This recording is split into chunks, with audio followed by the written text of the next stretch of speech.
eu vim aqui falar sobre família.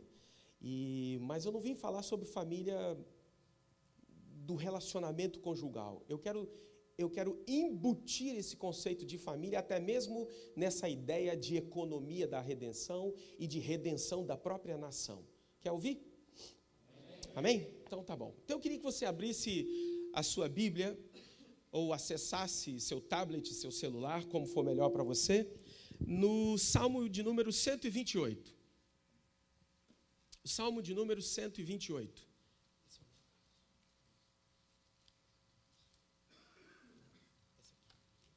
Esse aqui.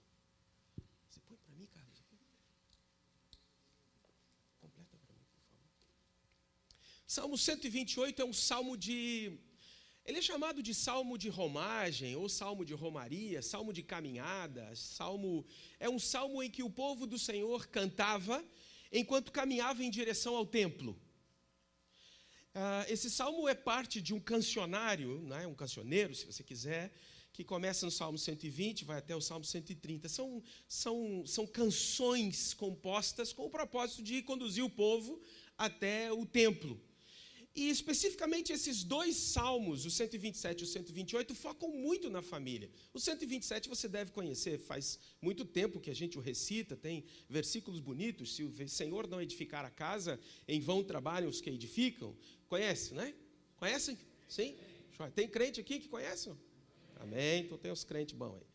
E o Salmo 128 também é um salmo que se relaciona à família, mas é um pouco menos conhecido. Eu gostaria de ler esse salmo com você. E ao ler esse salmo, eu quero que você abra a sua mente para o que Deus quer fazer com você e com a sua família. Então, vamos lá. Bem-aventurado aquele que teme ao Senhor e anda nos seus caminhos. Do trabalho de tuas mãos comerás. Feliz serás e tudo te irá bem. Tua esposa no interior de tua casa será como videira frutífera, teus filhos como rebentos da oliveira à roda da tua mesa. Eis como será abençoado o homem que teme ao Senhor. O Senhor te abençoe desde Sião, para que vejas a prosperidade de Jerusalém todos os dias de tua vida, e veja os filhos de teus filhos, paz sobre Israel. Quem pode dizer um amém bem forte aqui? Amém. Eu quero analisar este texto ponto por ponto, passo por passo. Eu preciso saber quanto tempo tenho antes de começar, pastor Haroldo. Você não determina tempo? Quem que determina, então? É você, Nick? Não? Tá bom. Oi? 9h30? 9h30? Posso ir até 9h30? Joia? Então tá bom. Bem-aventurado. Bem-aventurado é? Feliz. Mas não é só feliz, é o cara pleno, né? Mais que feliz, é o cara pleno, aquele que encontrou uma realização na sua vida. Ele está bem localizado, ele está pleno, ele está com contentamento, o coração dele está transbordante, ele está bem. Olha para o cara que está do seu lado e fala assim: você está bem, irmão?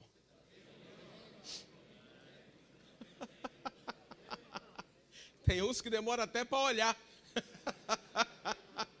Outros que não têm coragem de perguntar. Agora, quem é que é a pessoa bem-aventurada, feliz, plena, aquela que encontra de fato realização em tudo o que faz? Quando você faz um trabalho, você gosta de se sentir realizado, não é verdade? Eu, quando começo alguma coisa e no processo, e aquele negócio vai se desenvolvendo, eu vou ficando feliz. Quando chega ao final, então, uau, né? Aquele sentimento de satisfação, alcancei, cheguei, conquistei, que alegria. Quem não gostaria de se sentir assim? Mas esse versículo diz: quem é que é essa pessoa plena, feliz, realizada? Quem é? Duas coisas: aquele que teme ao Senhor e anda nos seus caminhos. Temer ao Senhor diz Êxodo 20, por exemplo, Êxodo 20, se não me trai a memória, que temer ao Senhor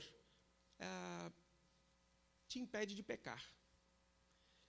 Provérbios 16 também fala isso, que o temor ao Senhor nos impede de pecar. Então, quando diz bem-aventurado é o homem que teme ao Senhor, imediatamente você deve trazer à sua memória que aquele que teme ao Senhor é o homem que evita o pecado. Tem um outro salmo que diz, que começa: bem-aventurado o varão que não anda segundo o conselho dos ímpios, que não se detém no caminho dos pecadores, nem se assenta na roda dos escarnecedores, pois será como árvore plantada junto a ribeiros de águas, cujas folhas não caem.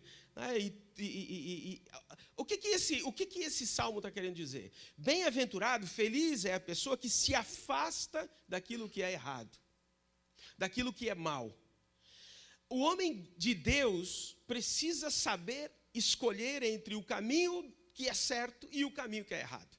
Ele precisa saber fazer a distinção, ter o discernimento para optar a andar no caminho correto. Irmão, não se iluda, você vai ter o tempo todo propostas para andar em caminhos escuros, em trevas, o tempo todo você tem essas propostas. Um dia eu me lembro de um vereador que me procurou e disse assim: pastor, eu preciso de confessar meus pecados e eu preciso que você me absolva. Eu falei para você: olha, a absolvição é na igreja do outro lado, nessa daqui eu posso escutar os pecados, né? E aí ele sentou, conversou comigo aproximadamente umas 3 horas. Depois de que ele testou, né, se o gelo estava forte para ele pisar, quando ele conquistou, percebeu que eu era de confiança, ele me contou: eu preciso te contar, eu preciso abrir o meu coração. Era um homem de Deus, filho de um pastor, era também um líder na sua denominação, na nossa cidade, e ele me disse: pastor, você sabe que um dia um grupo de empresários me chamou e disse: olha, está aqui R$200 mil para você votar não nessa lei. E pastor, eu não recebi, eu fiquei de pensar. Aí veio no dia seguinte um grupo de empresários e disse para mim o seguinte: olha, está aqui R$200 mil para você votar sim nessa lei. Aí ele disse: pastor, eu fiquei numa encruzilhada. Você ficou numa encruzilhada? É interessante, né? Porque só fica numa encruzilhada quem não está convicto do que crê. Você ficaria nessa encruzilhada?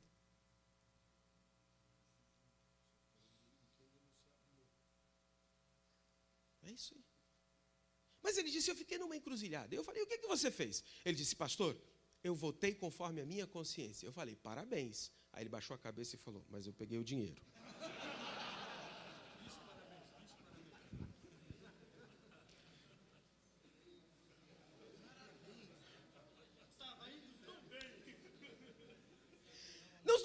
Não duvide. Você vai ser tentado o tempo todo a fazer escolhas que te levam para distante do Senhor. Um outro colega meu, um pastor, estava no seu gabinete e tinha marcado uma conversa com uma senhora, uma jovem senhora. E essa jovem senhora chega no gabinete dele, estava um dia de chuva e muito frio, e ela chega bem agasalhada, com sobretudo, guarda-chuva, deixou no canto e tal, e ela de repente abre o sobretudo e estava nua. E disse para ele: é hoje que você vai ser meu. E o pastor olhou, gostou, mas ele sabia o que ele acreditava. Aí ele deu a volta na mesa, como se fosse em direção a ela, e falou: é hoje? E ela disse: é hoje. Aí ele fez um sorrisinho maroto, e ele disse: é hoje? E ela disse: é hoje. Ela ficou feliz. Aí ele disse: é hoje que eu saio correndo. Socorro! E ele saiu correndo, passou pela secretária e disse: pega aquela mulher que ela é maluca. E não tinha nem como provar que era ela, que não era ela que estava fazendo o negócio, porque a mulher veio sem roupa. Então a secretária entrou, viu a mulher sem roupa, né?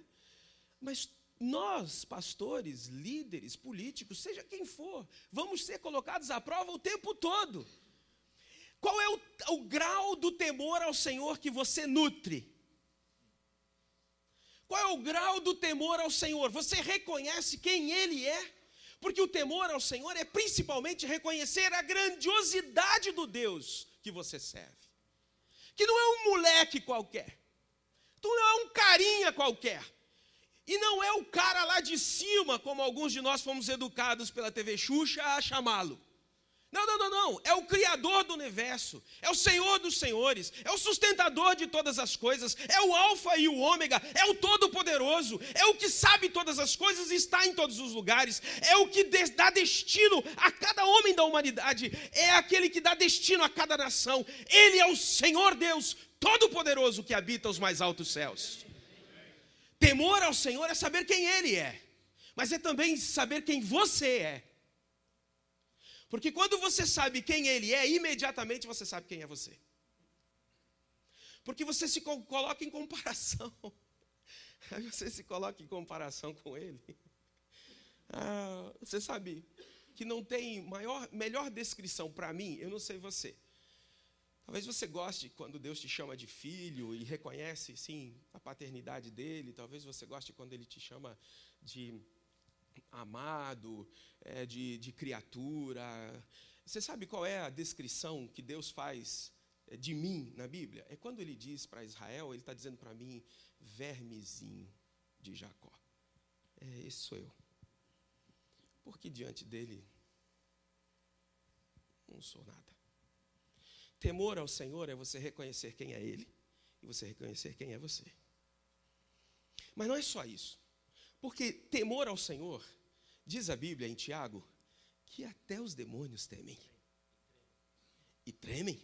Por que eles tremem? Porque sabem quem Ele é e sabem quem eles são. É por isso que eles têm temor ao Senhor e tremem. Agora, a pergunta seguinte é, eles andam nos caminhos do Senhor?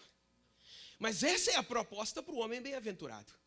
Não é apenas saber, conhecer, saber, ser bem informado, não muda você. Porque o remédio que te cura não é o remédio que você compra. O remédio que te cura é o remédio que você toma. Então não adianta você comprar o remédio, ler a bula inteira, saber exatamente quais são os efeitos colaterais, saber exatamente o que o remédio vai produzir em você, saber de quantas em quantas horas você precisa tomar o remédio, e o remédio fica guardado na gaveta dos remédios, na cozinha, na terceira gaveta embaixo. Não adianta. Porque o remédio que vai fazer algum efeito na sua vida é aquele que você toma. O temor ao Senhor faz efeito na sua vida quando você o pratica, quando você anda no caminho do Senhor.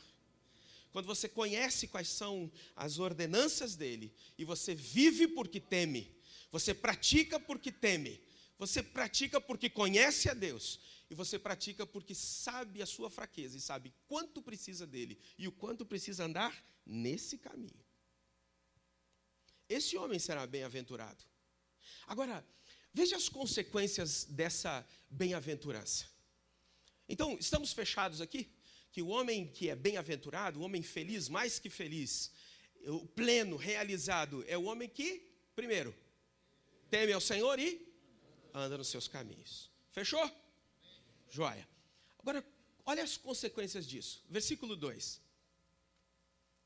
Do trabalho de tuas mãos comerás.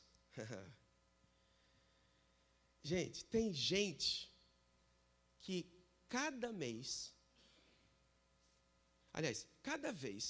sobra mais mês no fim do salário.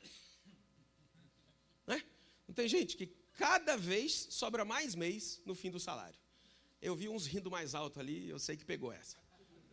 Pois é, a gente está vivendo num tempo difícil. Eu diria que nós estamos vivendo num tempo ainda no Brasil com vacas magras.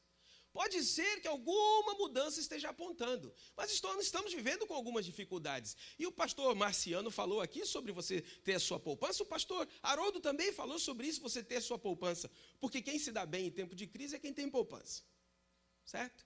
Bom, a palavra está dizendo para você que o homem que teme ao Senhor terá um trabalho e comerá desse trabalho. Você não vai precisar passar necessidade. Você vai ter o suficiente. Não vai faltar para você. Deus proverá para você. Se por acaso o trabalho não for suficiente, Ele faz chover maná. Você acredita nisso? Porque Ele vai cuidar de você, porque você o teme e anda nos seus caminhos. Então esse homem que teme ao Senhor, primeiro vai ter trabalho. Aí você, oh, que bom. Aleluia, um fiel, né? Um crente lá. Primeiro, o homem que teme ao Senhor vai ter trabalho. Aí você pode dizer, mas eu estou desempregado. Presta atenção, tem trabalho para você. Não está dizendo que vai ter o trabalho que você quer. Não está dizendo que vai ter o trabalho que vai pagar o salário que você quer agora. Mas está dizendo que você vai ter trabalho. Porque ao homem que teme ao Senhor, o Senhor dá trabalho. Amém, querido? Não vai faltar para você. E o Senhor vai dar um trabalho que supra as suas necessidades. Gente, eu não seria pastor se eu não acreditasse nisso. Queridos, eu trabalhei por 2 anos numa instituição que me prometeu um determinado salário e não me pagou por 2 anos. Mas o Senhor tinha me dito, esse é o seu trabalho. E por 2 anos eu trabalhei sem receber. Sabe quantas vezes eu deixei de ter comida em casa? Arroz, feijão, bife, batata frita, salada de alface com tomate. Quantos dias eu não comi? De manhã, de tarde, de noite? Quantos dias você acha? Nenhum. Nenhum, porque esse é o nosso Deus. Eu não posso pregar para você um negócio que eu não vivo. Então eu estou dizendo para você que esse Deus nos dá trabalho e Ele sustenta os seus filhos. Porque você vai comer do trabalho de suas mãos. Amém, querido? Amém. Não só isso, ali diz, não sei como é que está o versículo, feliz serás. Ah, gente, essa palavra feliz ela é muito importante. Porque não é uma palavra simples. É felicidade. E há um problema com a palavra felicidade. Porque a maioria das pessoas acha que felicidade está no final do arco-íris. Está no final da jornada. Eu vou trabalhar e aí um dia eu vou ser feliz. Eu vou me desgastar, eu vou conquistar, eu vou construir um patrimônio, eu vou ter e fazer, eu vou ser o cara, para um dia eu poder ficar sentado lá na sombra do coqueiro, tomando um suco de graviola, geladinho, vendo aquela onda do mar, só falando comigo assim, ó, chuá, chuá, chuá, chuá, aquela rede balançando. E aí você pensa, pois é, mas vou ter 60, 70 anos quando isso acontecer. A felicidade não está no fim, a felicidade está no processo. O homem que ama ao Senhor, que teme ao Senhor e anda nos seus caminhos, não vai ser feliz no fim. No fim, você vai ter a vida eterna. Vai ser bom demais, mas você vai ser feliz no processo, porque você vai estar caminhando com o Senhor. A felicidade do homem de Deus está no processo. É por isso que a gente respeita os meios para alcançar os fins. Porque quando a gente respeita os meios com integridade, com fidelidade, com temor, isso nos traz felicidade. Então, o homem que teme ao Senhor, além de ter trabalho, de ser suprido, ele vai ser feliz em todo esse processo. O Senhor garante isso para você. Ele está dizendo isso para você. Não é o Haulinson que está dizendo isso para você. Quem está falando isso para você é o Senhor. Quem recebe essa palavra? Se por acaso você está passando por um momento de depressão, de tristeza, eu já passei. Tive que, por 2 anos, tomar remédio para isso, sabia? Mas sabe o que acontecia com a minha alma? O meu corpo estava em depressão. Porque isso é um problema do cérebro, é fisiológico, deixou de produzir lá um químico. Não tem problema, tive que tomar remédio. Mas sabe o que o Espírito de Deus testificava com o meu espírito? Ele dizia assim, você é meu filho. Cara, isso é bom demais. E aí o Senhor dizia, fica tranquilo. Você vai passar por essa. É só para você aprender mais uma virtude na sua vida. Aleluia, glória a Deus. O Senhor faz isso. Jó 37 diz que o Senhor faz isso com os homens. De vez em quando Ele paralisa a vida de cada um de nós para que nós possamos enxergar as suas obras. Jó 37 diz isso. Eu acho que é o versículo 7. Não estou muito lembrado, mas pode ser o 7. Ou seja, o Senhor paralisa você. E eu fiquei paralisado mesmo. Eu fiquei paralisado. Meu lado direito ficou paralisado. E eu tive que ficar de cama 2 meses, sem poder fazer nada. Nem ler, porque meu olho não fechava. Então eu tinha que ficar piscando o olho com a mão. Assim. E eu não podia fazer nada. E Deus, que desperdício. Esse cara tão bom, cheio de talento aqui, deitado nessa cama. Fica quieto que eu quero que você veja o que eu faço. Pensa, assim, a gente ficava preocupado, ficava ansioso, mas o coração cheio de alegria, porque eu sabia, o Senhor é o meu pastor, nada me faltará. Ele é o meu guia, Ele é o meu guarda, Ele que cuida de mim. O Senhor vai me fazer sair dessa. Saí muito bem, estou bem, obrigado. Graças ao Senhor. E tudo, eu gosto dessa expressão, tudo te irá bem. Mas tem versões que têm uma expressão melhor do que essa. Quem tem Bíblia aberta aí, tem uma versão diferente de tudo te irá bem. Quer ver? Você vai gostar do que está escrito nessa outra versão. Quem tem uma versão diferente? O que diz na sua?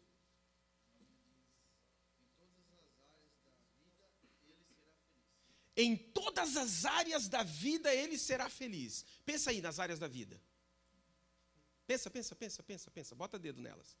Pensa em todas as áreas da vida. Vai, vamos, sugestões. Trabalho, casamento, família, o que mais?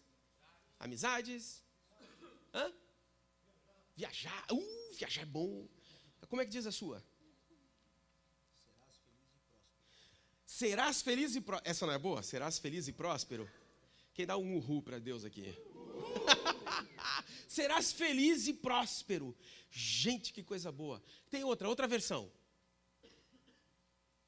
Tem outra versão, não?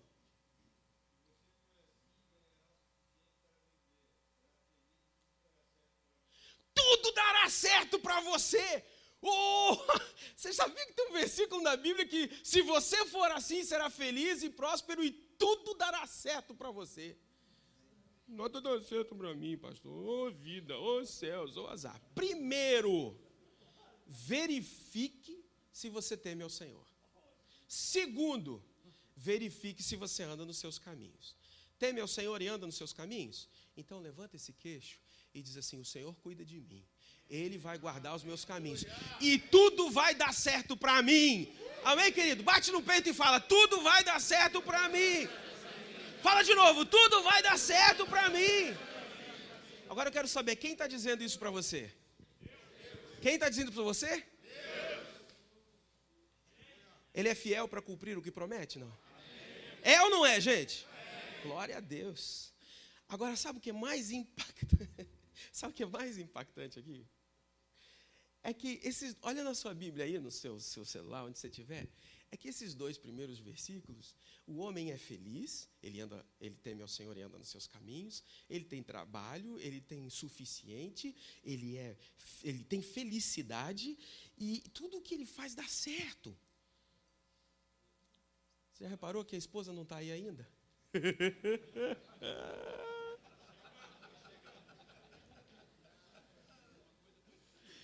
Você reparou que ela... Não tem mulher não, né? Você reparou que ela só chega no versículo 3? Você reparou que ela só chega no versículo 3? Você sabe qual é o impacto disso para mim? O impacto disso para mim é que o homem precisa aprender a ser feliz sozinho. Precisa aprender a confiar em Deus sozinho, a andar com o Senhor sozinho. Porque Deus não faz milagre quando Ele junta 2 metades. Minha metade da laranja. Não tem metade de laranja. Deus não junta uma metade com a metade e faz 1. Não, isso não é milagre. Qualquer matemático faz isso. Não precisa ser muito matemático, eu faço. Metade mais metade dá 1. Qual é o milagre? O milagre é quando 1 mais 1 dá 1. Então você tem que ser completo para entrar no seu casamento. Você precisa entrar completo no seu casamento. Vou falar de novo. Você precisa entrar completo no seu casamento. O problema de muitos casais, e o pastor está aqui para concordar comigo no atendimento a casais, e não sei se você é o único, é que a gente acha que é metade do outro. Aí a gente casa para ser feliz. Eu tenho um amigo, chama Ricardo Vasconcelos, ele diz assim: se você casou para ser feliz, você fez a maior burrada da sua vida. Porque se você não é competente para ser feliz sozinho, se a sua faculdade não te fez feliz, se sua família, seu pai, sua mãe estiveram felizes, se seu cachorro não te fez feliz, seu trabalho não te faz feliz, por que cargas d'água você vai achar que essa mulher que você acabou de conhecer vai fazer você feliz o resto da vida? E junto com a mãe dela. Junto com a mãe dela ainda. Não dá. Você precisa aprender a ser feliz sozinho. Esse é o projeto de Deus. Você sabe, gente, projeta para mim, por favor, a NVI, Provérbios 24, 17. Olha esse versículo. Você nunca viu esse versículo na vida. Agora você vai dar para os seus filhos, já que você casou, já fez tudo que tinha que fazer. Então agora, olha 24:17? Não, então é 24:17, não é? Provérbios esse? 27:17, tenta lá.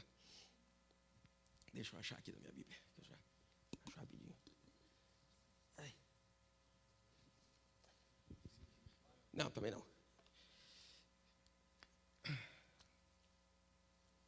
Já acho aqui rapidinho. Você sabe que negócio da Bíblia que você decora o lugar, né? Está no canto direito, 27. 27. Ó, presta atenção, hein? Ó. Termine primeiro o seu trabalho a céu aberto. Deixe pronta a sua lavoura. Completa. O que você faz primeiro? E deixa pronta a sua lavoura. Sabe o que quer dizer isso? Termina seu curso, arruma um trabalho. Você não precisa estar pronto, rico, completo, cheio de apartamento, casa, essas coisas. Não. Você precisa ter deixado pronta a lavoura. Não é colhido a lavoura. Não. A colher a lavoura, você vai fazer isso com a sua esposa, com seus filhos. Mas você deixa pronta a lavoura. Então você termina seu curso, arruma um emprego, comece a vida. Depois, constitua a família. Eu lembro de um casalzinho que chegou para mim e disse: pastor, nós queremos casar. Vocês querem casar? Queremos casar. Tá bom, então vamos fazer o seguinte, vamos fazer as contas. Depois de algumas sessões de aconselhamento pré-nupcial, em que eu já tinha mostrado para eles alguns probleminhas, vamos fazer as contas. Aí somando tudo, dinheiro dela, ela está trabalhando, eu estou trabalhando, somando tudo, dava R$850. Vamos casar. Quanto vai sair a festa? A festa vai sair mais ou menos uns 6.500. Aí eu peguei aqueles 850, somei, fui tirando água, luz, tirei tudo. Tudo que eles iam falando. Eu fui tirando. Não sobrou nada, eles já estavam no vermelho. Isso para o mês, já estavam no vermelho. Aí eu perguntei: está faltando nada, não? Você está louco, pastor? Vai botar mais alguma coisa aí? Nós já estamos devendo, nem casamos ainda. Pois é, está faltando o dízimo. O dízimo, meu Deus do céu, como que a gente foi esquecer o dízimo? Pois é. Às vezes a gente quer entrar num casamento, primeiro a gente quer entrar a metade. E a gente quer que essa metade já entre devendo. Esses 2 primeiros versículos desse texto mostram para a gente que você precisa estar completo. Ensina isso para o seu filho, por favor. Não dá a mancada que o papai deu, não. Entra formado, meu filho. Papai garante a faculdade até o final, até você arrumar seu emprego. Mas por favor, depois vai pegar cheque com o papai. Depois vai ficar... Ixi. Aí depois vai pegar emprestado com o cunhado. Cunhado, filho, é uma coisa horrorosa. Filho, não faz isso, filho. Ensina seu filho por misericórdia. Aí você diz assim: ah, pastor, mas é tão bom quando a gente pode construir junto. Quer fazer tudo de novo? Quer? Você sabe, gente, é muito difícil. Não seria melhor se você... Fala a verdade para mim. Quantas vezes você já pensou: mas se eu tivesse esperado, assim, uns 2 aninhos, puxa, as coisas estariam melhor, estaria mais equilibrado, não precisaria ficar pagando 3 anos aquele bolo maldito de casamento, que todo mundo saiu falando mal. Aquele vestido amarelado que a gente não sabe o que fazer com aquele troço lá no guarda-roupa. Quem está me entendendo aqui? Glória a Deus. Então eu não preciso me alongar mais nesse tema. Então, aí no versículo 3 entra a esposa. Quando a esposa entra, ela entra já debaixo de uma caracterização.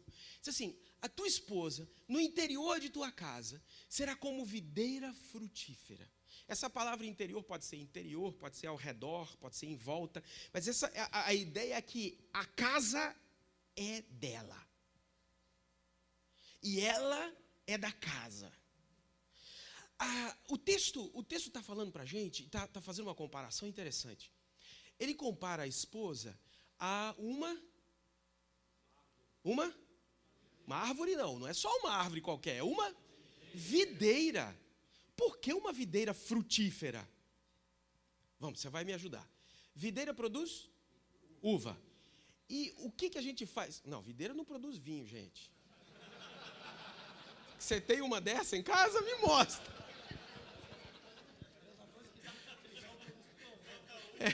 Exatamente, o trigal não produz pão, né, gente? Então, vamos lá. Videira produz uva.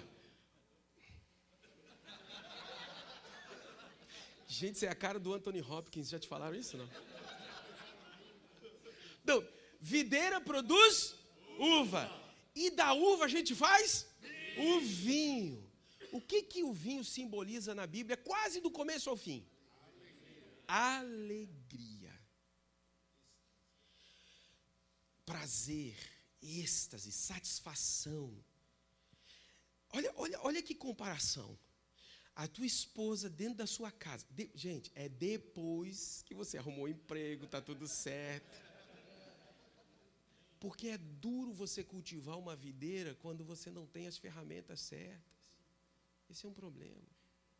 E é interessante porque o autor poderia dizer assim, já que ele está querendo fazer uma comparação com o vinho, ele poderia dizer assim, tua esposa será no interior da tua casa como uma ânfora de vinho, ou uma garrafa de vinho.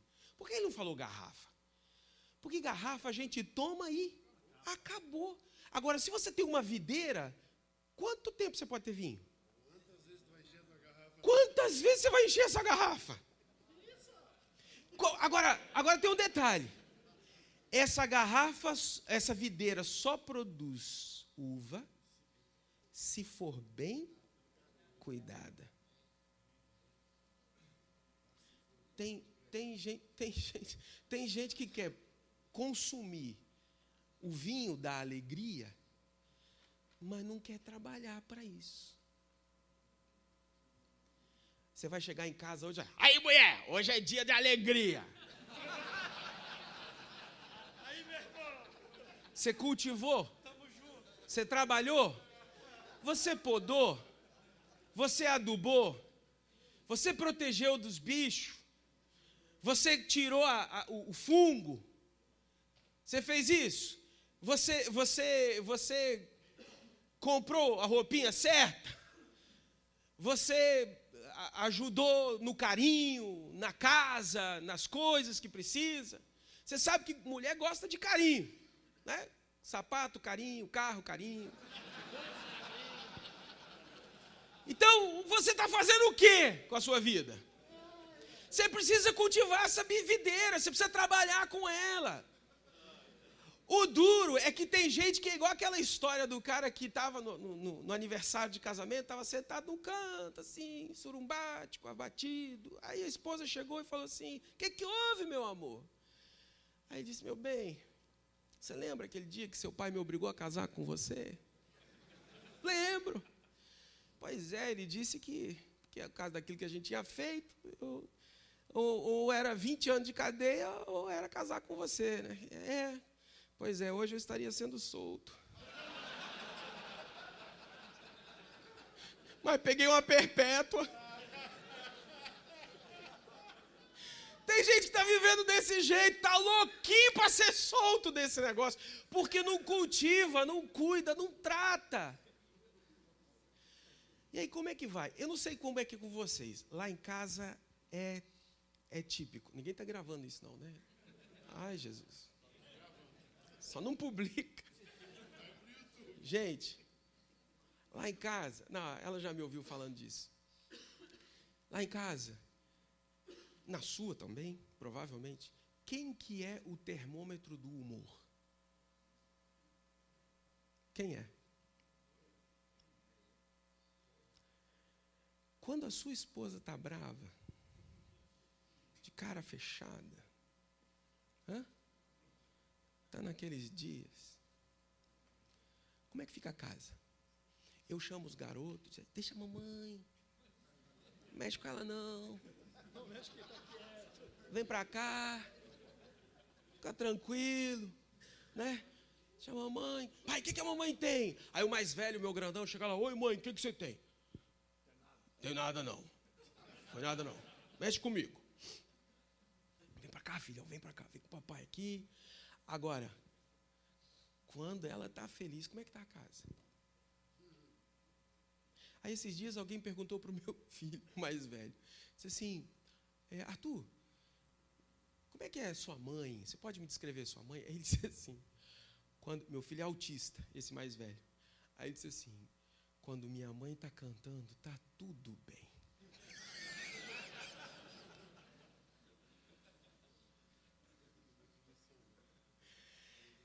Agora, quando você está casado, se sua esposa não é uma fonte perene de alegria em sua casa, é porque a gente está pisando na bola. A gente está falhando no cultivo, a gente está falhando na poda, a gente está falhando em alguma coisa que deveria cuidar melhor dessa videira. Quem está me acompanhando aqui? Quem que se identifica com isso aqui? Joia, que bom, graças a Deus tem alguns que falam a verdade.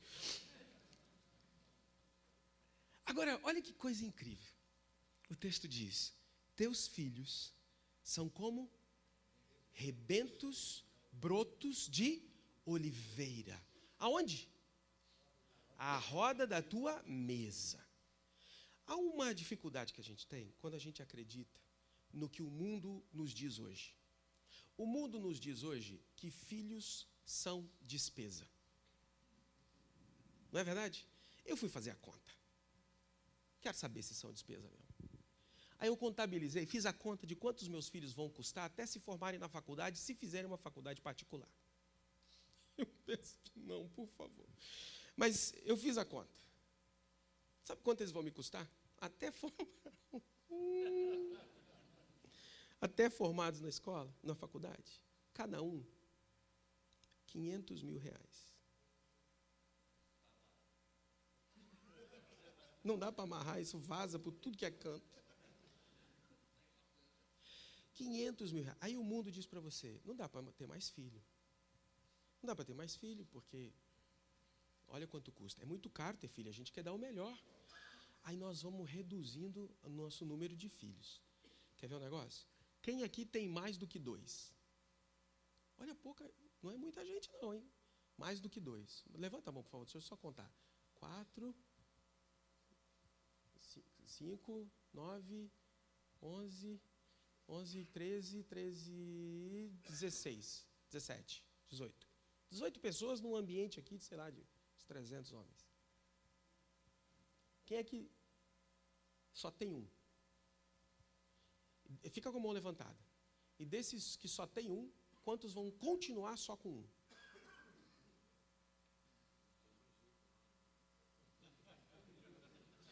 Você sabe, eu não quero entristecer vocês mais do que eu fiquei quando eu tomei ciência do que eu vou dizer para vocês agora. Eu escolhi ter 2. Eu escolhi ter 2. Porque eu pensava, é difícil, eu já tenho um filho autista, difícil cuidar, tal, e dinheiro, sou pastor, sei lá o que vai acontecer, e tal, aquela coisa toda. Até que um dia, pouco tempo atrás, eu percebi que quem definiu a quantidade de filhos que eu deveria ter foi Mamon, não foi o Senhor.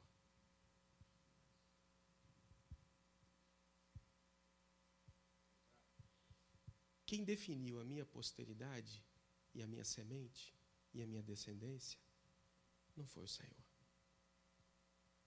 Foi o dinheiro.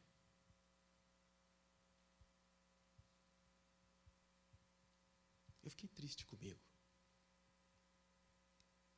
Ainda mais quando eu estudei o salmo anterior, o 127, que diz que os filhos são a herança do Senhor e bem-aventurado o homem que enche deles a sua aljava. Sabe quantas flechas cabia na aljava de um guerreiro? 5 flechas. No mínimo 5 flechas. Bem-aventurado é o homem que enche deles a sua aljava.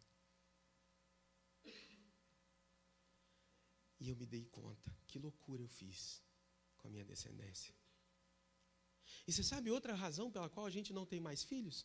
Alguns de nós justificam assim, por favor, eu não quero deixar você... Isso aconteceu comigo, tá? Eu fiquei tão triste quanto talvez você esteja agora. Então, por favor, compartilhe isso comigo. Sabe outra razão pela qual a gente não tem mais filhos? A gente diz assim, ter filhos mais para botar nesse mundo violento? Nesse mundo horroroso, do jeito que está? Para ter filho para quê? Para ser assaltado? Para ser morto? Para ser violentado? Não, para ter filho para isso não. Agora eu te pergunto,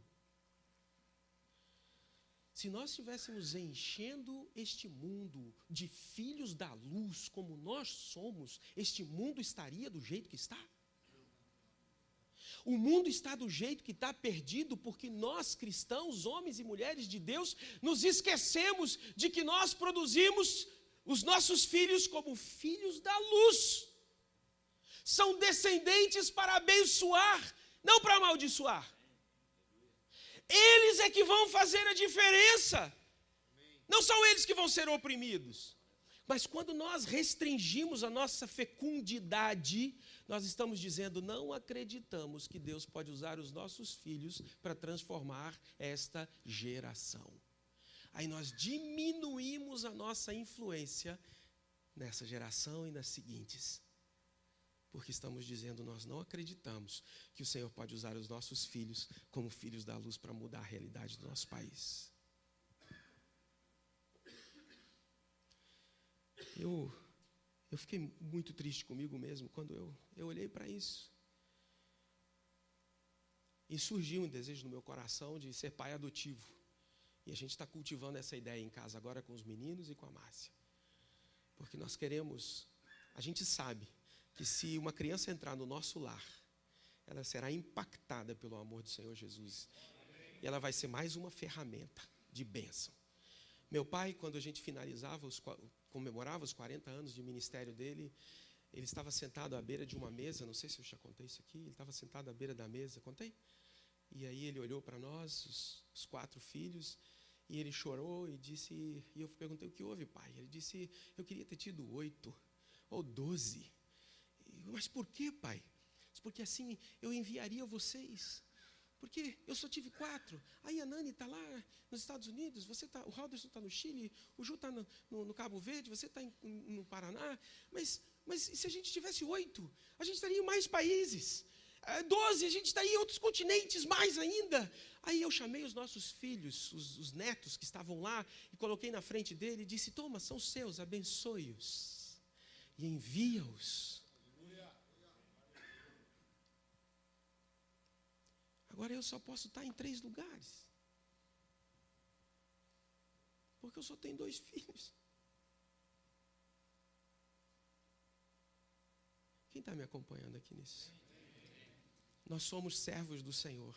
Você sabe qual é a estratégia que os muçulmanos estão usando para conquistar a Europa? Qual é? Filhos. O europeu tem em média 1,8 filhos. Eles têm 8 a 10. Como que eles vão conquistar a Europa e transformá-la na Eurábia? Filhos. Como nós poderíamos conquistar essa nação para Jesus? Como, gente? Estratégia evangelística. Filhos. Agora tem mais um detalhe. Como rebentos de oliveira. O texto compara a mulher à videira e os filhos à oliveira. Por que compara os filhos à oliveira? O que a oliveira produz? Não, por misericórdia, vocês aprenderam da primeira vez. Vamos lá, o que a oliveira produz? Azeitona, oliva. E o que a gente faz com a oliva? Azeite, muito bem. A gente faz azeite, conserva também. A gente faz azeite. Na Bíblia, o azeite é usado como símbolo de 2 coisas. A primeira é unção, não é verdade? Mas não é a isso que esse texto se refere. Ele se refere à segunda. Qual é o outro símbolo que o azeite traz na Bíblia? Alguém sabe? Unção já falei, você não prestou atenção? Acabei de dizer que não era essa. Qual é o outro símbolo? Qual é o outro símbolo que a oliveira, que a azeitona traz para a gente? Não, isso é unção também. Riqueza. Riqueza. Com o que a viúva pagou? A viúva lá de Eliseu pagou as dívidas que o marido tinha feito? Com azeite. Azeite é símbolo de riqueza. Quando você guarda azeite, Provérbios diz isso, que na adega do justo, ou na despensa do justo, perdão, existe azeite em abundância. Porque azeite é sinônimo de riqueza. A Bíblia diz para você que filhos não são despesa. Diz que filhos são riqueza. Eu quero mais ânimo nesse negócio. Vou dizer de novo. A Bíblia diz para você que seus filhos não são despesa, seus filhos são riqueza. Viu como espontâneo é bem melhor. Isso aí. Seus filhos são riqueza. Sabe como seus filhos são riqueza? Deixa eu chamar, vamos lá, deixa eu chamar aqui. Venham aqui, por favor. Vem um primeiro. Vem você, Paulo. Vem cá você primeiro. Ó, é Paulo, né? Hã? Isso. Então tá. Ele é meu filho. Eu tive um filho. Fica só no cantinho um pouquinho. Ó, eu tenho a minha terra. Eu vou fazer uma comparação com aquilo que acontecia naquela época, nessa época em que foi escrito esse texto. Eu tenho a minha terra. Todo mundo tinha a sua terra. E eu tinha a minha terra. Então, eu casei, tenho minha esposa. Eu deixei pronta a minha lavoura, né? Então, eu estou trabalhando, deixei pronta minha terra, terminei meus silos, meu celeiro e tal, e estou lá arando minha terra. Arei minha terra, terminei, fui de lá para cá, eu e meu cavalinho, né? Ou meu boi, meu cavalo. Estou lá, no arado, terminei, vou colher. Eu trabalhei o suficiente para ter, para mim, para minha esposa, para o meu filhinho que acabou de nascer, e colhi para nós, e alguma coisa sobrou que eu posso vender no mercado.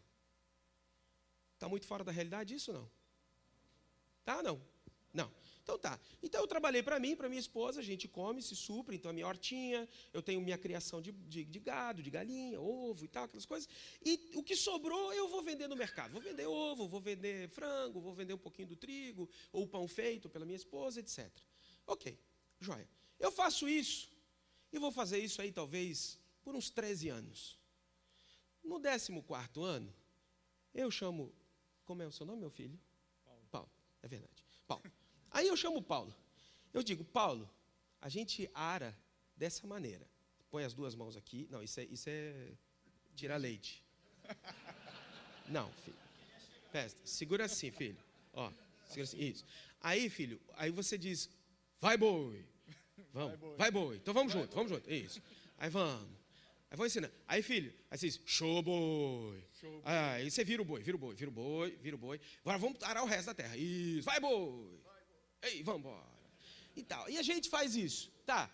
Eu arei a terra e ele arou a terra.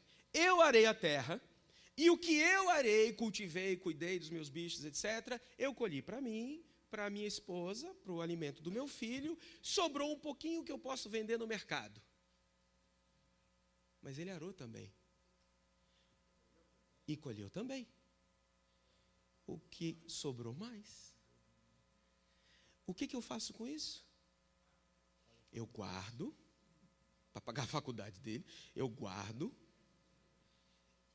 acumulo, e a gente faz isso por mais 2 ou 3 anos.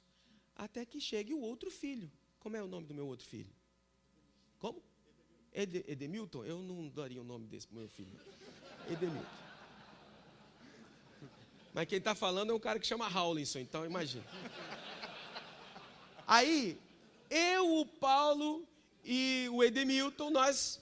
Edemilton, aprende com o Paulo e aprende comigo. Vamos lá. Vai, boi. E nós vamos. Show, boi. Vira, boi. E nós vamos. E tal, e aí plantamos, nós plantamos a mesma área de terra, não? Não. Eu colho para mim, para dar comida para ele, para o Paulo, para o Edemilton, para minha esposa, para alimentarmos os nossos bichinhos. O que ele colheu sobrou e guardamos, ou vendemos e guardamos o dinheiro. Ele colheu mais, sobrou, nós vendemos, guardamos o dinheiro. Aí vem meu terceiro filho. Vem, meu filho. Vem cá, filho. Vem cá. Como é seu nome? Leandro. Já está mais aceitável. Leandro, vem cá. Vamos lá, Leandro. Aprende, Leandro, com o Edemilton, com o Paulo e comigo. Vamos lá, vai, bom! E nós vamos. Vamos fazer o seguinte, Edemilton. Você vai, Edemilton e o Leandro, vão arar lá aquela terra que o papai deixou crua, deixou virgem. Isso. Vai, boi! Vamos embora, filho, vamos embora. Isso. Vira o boi, vira o boi, vira o boi. Isso. Ok. Aí nós chegamos aqui, os 4. Já somos 4. Eu posso chamar mais 2? Vem mais 2 filhos meus aqui, por favor. Mais 2. Vem cá. Vem você. Isso. Vem você do outro lado também. Vem você também. Isso. E aí nós vamos fazer isso. Eu continuar arando e colhendo. Ó, isso foi com 14, 13 anos, chegou ele. Depois mais 2 anos, 15 anos, chegou ele. Mais 17 anos, mais 2, 17 anos, chegou ele. Mais 2, 19, mais 2, 21. Então eu estou há 21 anos trabalhando essa terra. E eu estou com os meus filhos, aquele lá agora está com 14 anos. Esse aqui já está com 20, 28 aproximadamente. O que nós estamos fazendo juntos? Arando uma maior porção de terra. Sabe o que acontece? Agora, depois da gente arar, a gente pega o dinheiro e diz assim, vamos comprar 2 tratores, 2 colheitadeiras e a gente não vai fazer mais esse serviço. Você e você pilotam as colheitadeiras. Ou então, vamos fazer o seguinte, você pilota as colheitadeiras e você vão para a faculdade. Você vai fazer administração, você vai fazer agronomia e você vai fazer zootecnia. Joia? Vamos para a faculdade, vocês 3. Vamos embora. Isso. Porque agora a gente tem dinheiro para pagar, fica aí na faculdade. A gente tem dinheiro para pagar a faculdade. Vai, pilota o seu trator aqui e a sua colheitadeira lá, e você vai pilotar seu trator lá no outro terreno que o papai deixou vazio. Isso. E joia. Vamos, meu filho.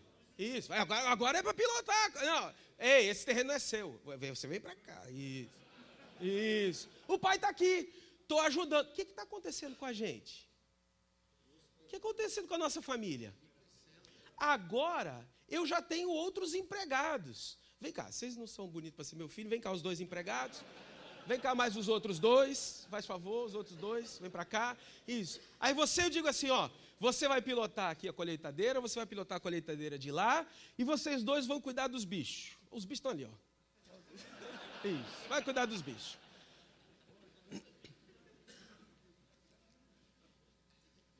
Olha para frente, vai bater, meu filho. Joia. Aí vem os meus filhos formados da faculdade. Vem os meus filhos formados da faculdade. Vocês continuam trabalhando, estão fazendo aí.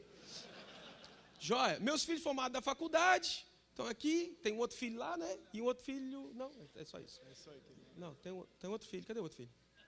É só aquele. Ah, eram só 4? Tá. Isso, tá, isso. Então, olha só, vocês continuam andando com o trator, vocês aí, o outro filho vem aqui. Os meus filhos, todos os meus filhos aqui. Tá faltando um filho, cadê um filho? Quem que é o outro filho? Você era filho também? É, então vem, filho, vem cá.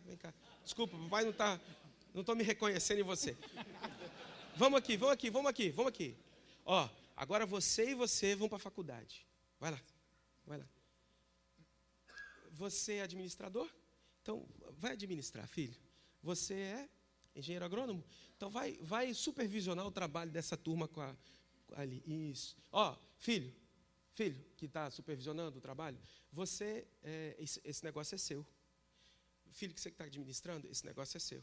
Você vai administrar a turma dos bichos para a gente produzir mais bicho. Isso.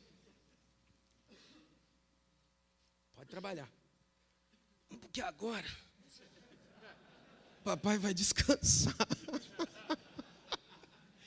O que está acontecendo com a nossa família? Sabe qual é a loucura que a gente faz? A loucura que a gente faz.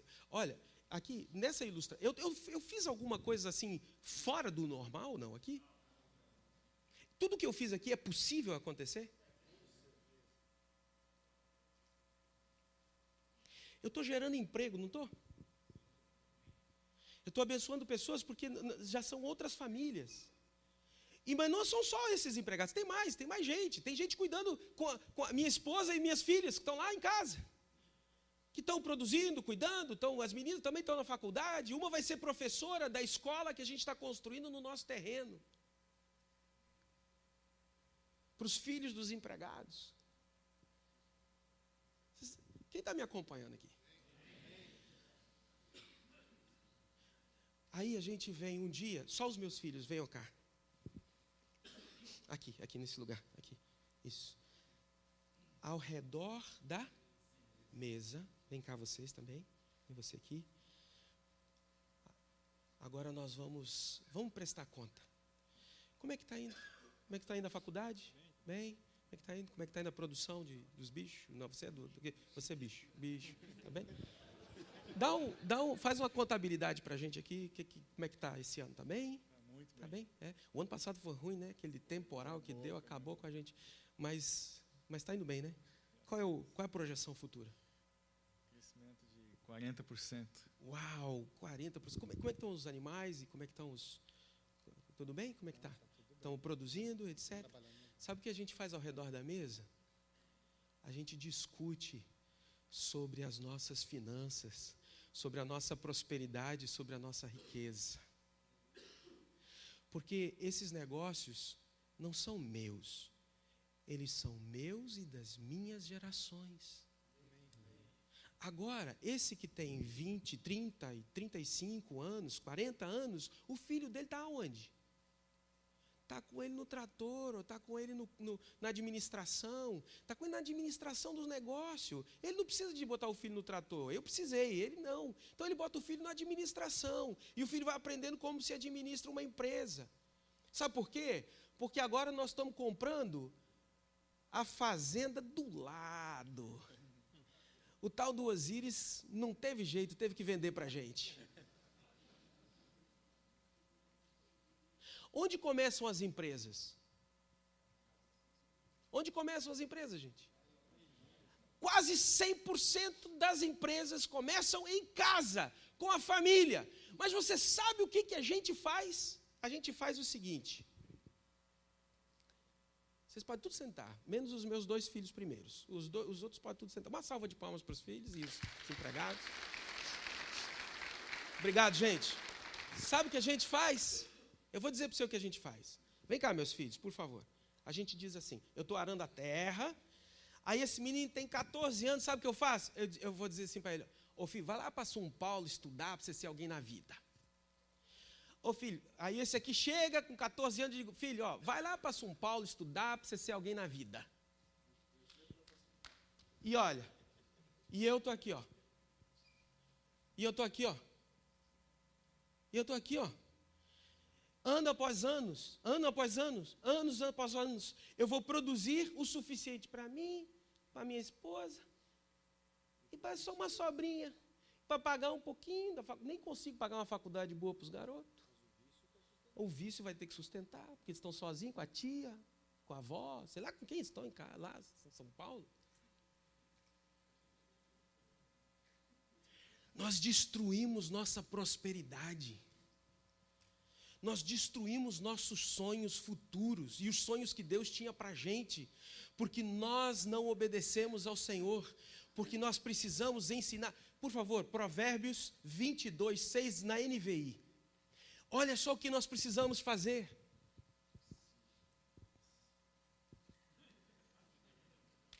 Instrua a criança segundo os objetivos que você tem para ela.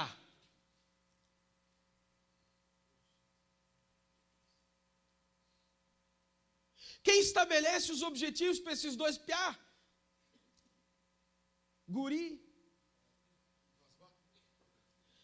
Quem ensina para ele sou eu. Sou eu que pego os garotos pela mão e digo, vem fazer igual o papai faz. Jesus era carpinteiro porque José era pedreiro? Jesus era carpinteiro por falta de emprego? Por falta de opção? Jesus era carpinteiro por quê? Porque José era carpinteiro.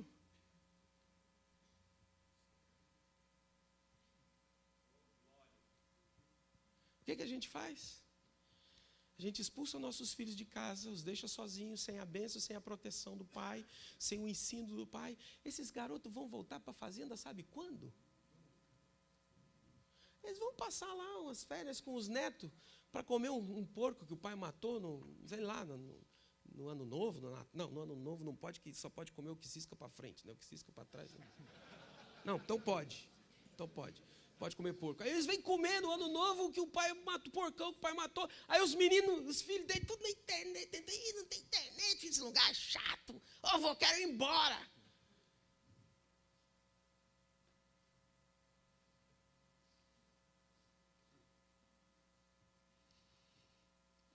Não é incrível o plano de Deus?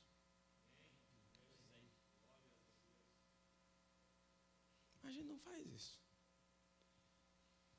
É o mundo que comanda. É o mundo que diz, deixa seu filho estudar. Pode sentar, obrigado, querido. É o mundo que diz, obrigado. E a gente vai, filho é caro. Filho é caro. Você sabe por que meu pai tem 4 filhos e 4 filhos pastores? Porque ele me pegava com 8 anos de idade, me botava numa moto, a gente andava 40 quilômetros numa estrada de terra, depois a gente subia no lombo de um cavalo, andava pela mata 8 quilômetros, no meio do mato, para chegar lá numa aldeia de índio, lá no interior do Paraguai, e a gente fazia uma roda, tomar tererê com os índios desdentados, e pregar para eles o evangelho do Senhor Jesus, e ver aquele povo se convertendo, e depois construir uma igreja com mais de 300 pessoas lá dentro. E aí ele fez isso comigo, ele fez isso com os outros. O que eu vou querer ser na minha vida? Eu só vou querer ser pastor, porque eu vi a paixão, eu vi o amor, eu vi a garra. Eu disse, isso é bom demais. Não dá dinheiro, mas é bom demais.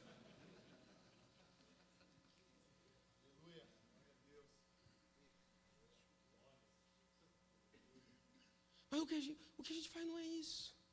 Aí nossos filhos nunca mais voltam ao redor da nossa mesa. Eles se perdem no mundo. Eu tenho um filho que é doutor em São Paulo. Eu tenho outro que é advogado. Não me liga. Aí de vez em quando ele vem aqui.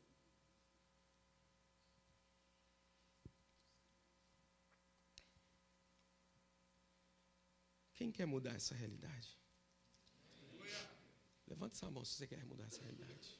Então faz uma breve oração aí, diga, Senhor, se já passou o tempo para mim, me dá oportunidade com os meus netos. Porque você tem netos aí. Se não passou para você ainda o tempo, então diga, Senhor, eu quero fazer isso já. Me ajuda a fazer isso agora com os meus filhos. Por favor, Deus. Eu preciso terminar. Você está gostando até aqui, não? O versículo 4 é quase como um final. Ele diz, por favor, versículo 4 diz, eis como será abençoado o homem que teme ao Senhor. Seus filhos trazendo prosperidade, negociando ao redor da sua mesa, sua esposa fonte de alegria, de emoção, de equilíbrio dentro de casa, ele feliz, suprido e trabalhando, tendo o suficiente, crescendo e prosperando. Eis como será abençoado o homem que teme ao Senhor. Glória a Deus! Podia terminar aqui, mas não termina. Não termina porque Deus não tem uma perspectiva egoísta da vida. Deus tinha um filho só e o deu. Porque Ele não é egoísta. E quando o Senhor faz planos para a gente, nunca, em absolutamente 100% dos planos dele, não há nada que sirva só para você. Sempre tem algo que esparrama e respinga em alguém.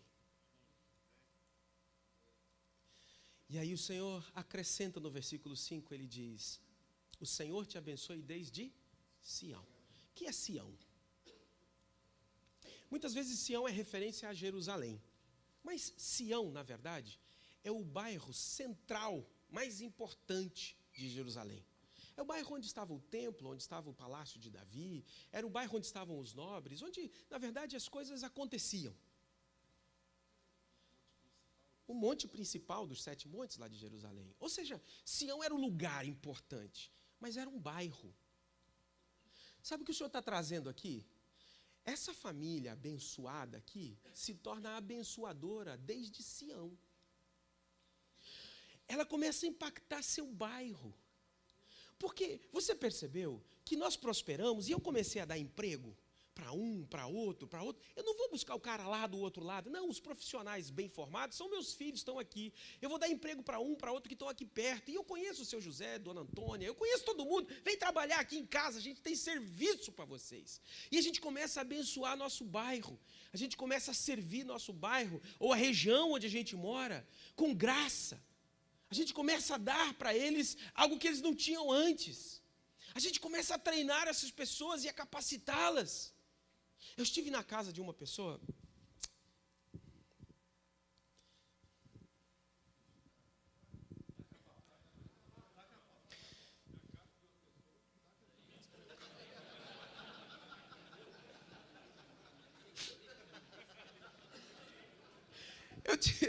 Eu estive na casa de uma pessoa, valeu.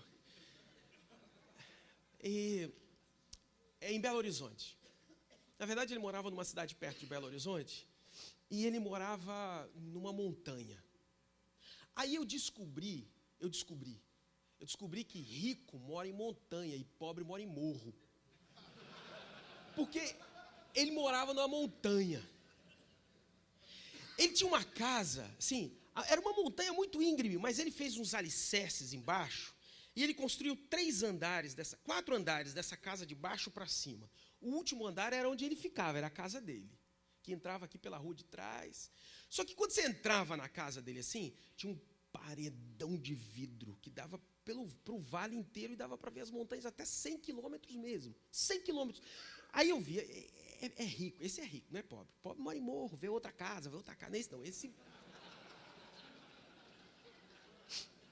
Só que essa sala dele que você entrava, era uma sala que tinha uma piscina. Dentro da sala. Tinha uma piscina com uma cachoeira. Tinha umas palmeiras, assim, dentro da sala. Só Palmeiras, Corinthians não. Tinha aquela sala bonita, com aquela visão extraordinária. Aí, em volta da piscina, tinha uma mesa de jantar, assim, para umas 12 pessoas. E, gente, era uma coisa espetacular. Cara muito bem, de vida, ali, tranquilinho. Estava tranquilinho. Ele é dono de uma distribuidora de produtos de papelaria e informática. Um amigo, um cara, gente boa demais. E a gente foi ali nessa casa, eu fiquei hospedado ali, e eu me lembro que a gente estava comendo uma feijoada num sábado à tarde, e nós nos juntamos com o filho dele, eu e Bob Muffet, um outro amigo norte-americano, e a gente terminou a feijoada, a gente sentou numa salinha e fomos conversar com o filho dele sobre a vida dele. Quantos empregados seu pai tem na empresa? E ele disse, bom, meu pai tem 60, mas 12 são fixos. Como assim?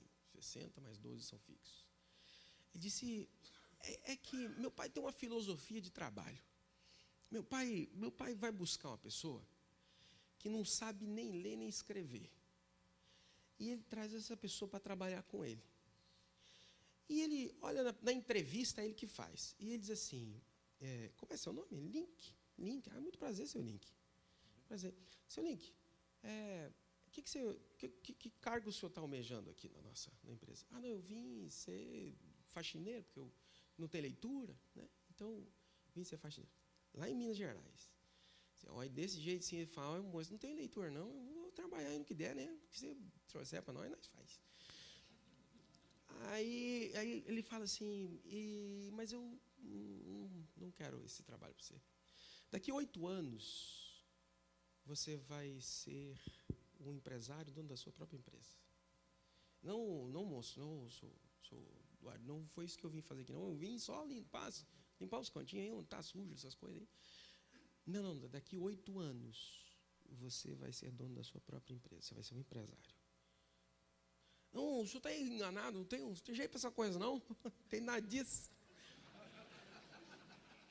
Eu não sei nem contar direito as notas, eu só sei que vale, mas não sei fazer as contas. E como é que você precisa estar maluco? Eu só vim lavar o chão mesmo. Aí ele pergunta, você gostaria de ser o empresário? Se desse, eu gostaria, mas é muito difícil. Então você está contratado. Ele pega essa pessoa, ele ensina a fazer tudo. Primeiro, vai limpar. Mas enquanto está limpando, ele, empresário, paga o curso de alfabetização. Depois que pagou o curso de alfabetização, paga a escola, completar o primeiro, o segundo grau. O tempo vai passando, enquanto o tempo vai passando, quando ele aprendeu a ler, ele já começa a trabalhar em outro setor, transfere ele. Transfere, vai para um setor aqui e ele vai para logística, ele vai para empacotamento, ele vai para entrega, ele vai para cá, vai para lá, sai daqui, vai para lá, daqui a pouco ele vai para contabilidade, daqui a pouco ele vai para venda, e ele passa por todos os setores da empresa. Aprendeu a ler, aprendeu a escrever, aprendeu a fazer conta, aprendeu a falar direito, não perdeu o sotaque, né? Mas ele está lá, aprendeu e cresceu dentro da empresa. 8 anos depois, o Eduardo chega para ele e fala assim: Link, aqui está 50 mil reais para você poder alugar sua loja. Eu sou seu fiador, eu quero que você abra sua loja, decore como você quiser, dê o nome que você quiser. Esse dinheiro é meu empréstimo para você. Você me paga quando puder. E você, se quiser trabalhar com informática e material de escritório, não precisa nem fazer estoque. A minha loja é o seu estoque. Vamos junto, eu encontrei um lugar bom perto de onde você mora. Você quer ver? Aí ele leva o link junto. Diz: o que você acha? Ô patrão. Mas patrão, isso é bom demais. É para você. Você vai começar. E ele libera o cara. É o fiador do lugar. Ele ajuda. Ô patrão, estou precisando de uns negócios aqui, porque eu fiz um... Pode vir buscar, Link. Não tem problema não, depois você acerta. E assim ele vai plantando empresa de... Claro, eles foram treinados na papelaria e material de escritório. Aí a gente perguntou para o filho dele, para o Zé, e perguntei: Zé, mas seu pai não tem medo de concorrência? Concorrência? Nós somos tudo amigo. Eles são para sempre agradecidos. Eles só fazem a nossa empresa crescer porque eles não compram de nenhum outro distribuidor dessa cidade, só compram da gente. A gente serve eles e eles servem a gente. Agora eles estão empregando a mãe, estão empregando os primos. Eles estão fazendo a mesma coisa que meu pai fez com eles, estão fazendo lá.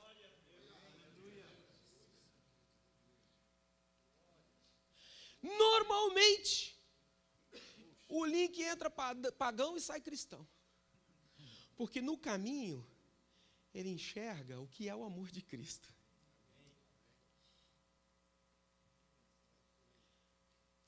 Pergunta para mim se aquela casa ele não fez por merecer. Aí um dia, nesse dia, a gente estava lá e tinha bastante gente comendo aquela feijoada. Sabe aquela a feijoada? E tinha um negão que estava de um lado para o outro, e ia para um lado, ia para a cozinha e voltava. Aí o Bob perguntou: José, e quantos trabalham aqui em sua casa? Quantas pessoas tem aqui? Ele falou: olha, hoje, assim, dia de festa especial, assim, a gente tem mais gente. Mas normalmente tem aí entre 6 e 7 pessoas que trabalham diariamente aqui em casa. Mas 3 são fixos. Sei por quê? Porque minha mãe tem uma filosofia de trabalho. Minha mãe vai lá na terra dela buscar as pessoas mais pobres, mais simples, mais incapazes, mais mal treinadas. E ela traz aqui. Ela traz para ser jardineiro, para fazer manutenção, para algumas para limpar. E ela vai observando e vai cuidando delas. E a minha mãe, ela faz assim, ela vê que as pessoas estão indo bem, então ela treina. É o curso no Senac, é o curso não sei aonde, é o curso não sei aonde, ela paga tudo. Aí quando a moça que limpa está boa demais, ela chama a moça e diz assim: você e você são as duas, eu já tenho aqui um dinheiro para vocês abrirem a empresa de limpeza de vocês. Mas patroa, não, e já consegui as 3 primeiras clientes para vocês. São aqui do bairro mesmo, elas conhecem vocês, porque vêm aqui em casa, e vocês já têm Topa? E ela entrega nas mãos dela todo o kit, todo o equipamento, tudo que elas precisam, para poder começar uma empresa de limpeza e prestação de serviço. Aí eu perguntei, e o negão? O negão ela trouxe lá do interior. E ele estava um dia cortando as graminhas lá no quintal. E ele estava assim, com a tesoura, mas com cuidado.